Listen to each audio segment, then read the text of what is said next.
Film اور T V کے معروف اداکار کبیر خان کینیڈا میں انتقال کر گئے۔ فلم اور ٹی وی کے معروف اداکار کبیر خان 80 سال کی عمر میں انتقال کر گئے۔ اداکار کبیر خان اپنے صاحبزادے عدنان کبیر کے ساتھ کینیڈا میں مقیم تھے، جہاں ان کا انتقال ہوا۔ اداکار کبیر خان کینیڈا کے وان شہر کے ہسپتال میں زیر علاج تھے۔ کبیر خان کے بیٹے عدنان کبیر خان نے گفتگو میں اپنے والد کے انتقال کی تصدیق کی اور کہا کہ وہ جگر کے کینسر میں مبتلا تھے۔ ان کی نماز جنازہ پیر کو بعد نماز ظہر مسیساگا کی جامع مسجد میں ادا کی جائے گی۔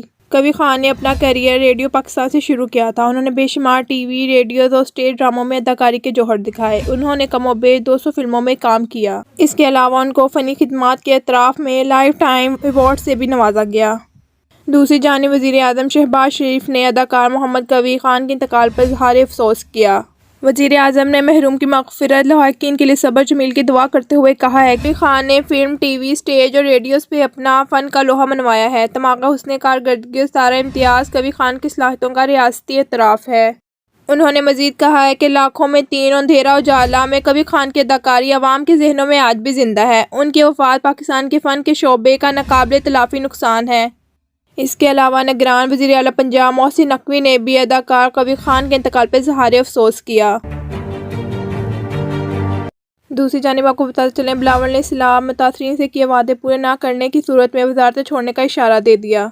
Chairman peoples party Bilawal Bhutto Zardari نے اصلاح متاثرین سے کیے گئے وعدے پورے نہ کرنے کی صورت میں وفاقی حکومت میں ملنے والی وزارتیں چھوڑنے کا اشارہ دے دیا۔ کراچی میں تقریب سے خطاب کرتے ہوئے بلاول بھٹو زرداری کا کہنا تھا کہ افسوس ہے وفاقی حکومت نے جو مالی مدد کا وعدہ کیا تھا وہ اب تک پورا نہیں کیا جا سکا۔ وزیر خارجہ کا کہنا تھا کہ وفاقی حکومت نے وعدہ پورا نہ کیا تو ہمارے لیے مشکل ہوگا کہ اپنی وزارتیں برقرار رکھیں۔ امید ہے کہ شکایت کا ازالہ کیا جائے۔ دوسری جانب وزیر اعلیٰ سندھ مراد علی شاہ نے بھی ایسی تقریب میں خطاب کرتے ہوئے کہا، وفاقی حکومت کی جانب سے رقم نہ ملنے کے باعث کسانوں کو پیکیج دینے میں تاخیر ہوئی۔ سندھ حکومت اپنے پیسے سے کسان کے لیے پیکیج کا اعلان کر رہی ہے۔ 25 ایکڑ تک زمین رکھنے والے کسانوں کو بیج کی مد میں فی ایکڑ 5,000 روپے فراہم کیے جائیں گے۔